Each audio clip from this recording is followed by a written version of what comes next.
আপনার এই ধরনের ছেলে মানুষের জন্য আমরা সমস্যায় পড়তে পারি, সেটা কখনো ভেবে দেখেছেন? তার মানে পরাজয় স্বীকার করছেন? ভালো লাগলো। শিহাব, কেমন আছো তিন্নি? তোমাকে দেখার পর মনটা খুশিতে ভরে উঠলো। তাই নাকি? হ্যাঁ, মনে হচ্ছে পৃথিবীর সব সুখ আনন্দ এই ছাদে ভর করেছে। স্পেসিফিকলি বলতে গেলে আমার উপর ভর করেছে।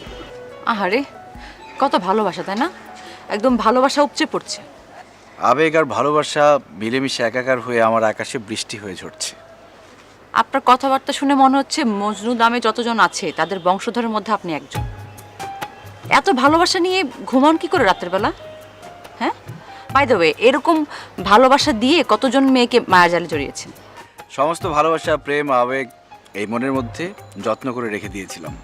সেই ভালোবাসার চারাটা দেবার মতো তোমার মতো কাউকে পাইনি। মিথ্যুক। ভুল বললে, আমি নিখাত প্রেমিক।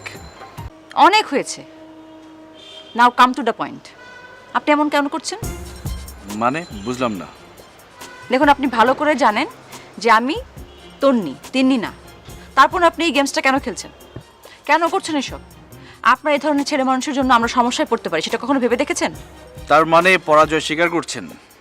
ভালো লাগলো। এ কেমন ভালো লাগে আমি বলতে পারছি না, কিন্তু আপনার এইসব কারণের জন্য আমার কথা বাদ দিন, তিন্নি অনেক বড় ক্ষতি হতে পারে। এমনিতে তিন্নির জীবনে অনেক বেশি দুঃখ সহ্য করেছে। আপনার কাছে আমি অনুরোধ করব, ওর সাথে এরকম প্রেম ভালোবাসা নিয়ে খেলা করবেন না। না না, সেই ইচ্ছে কখনোই ছিল না। কিন্তু আপনারা যমজ বোন, একজন বোনের বিয়ে হয়ে গেল 7 বছর হয়ে গেছে, আরেকজনের এখনো বিয়ে হয়নি কেন? আপনি আমাদের সম্পর্কে এত কিছু কিভাবে জেনেছেন? রিনা হবি বলেছে আপনাকে? হ্যাঁ, গল্প করার ছলে আসলে বলে ফেলেছে।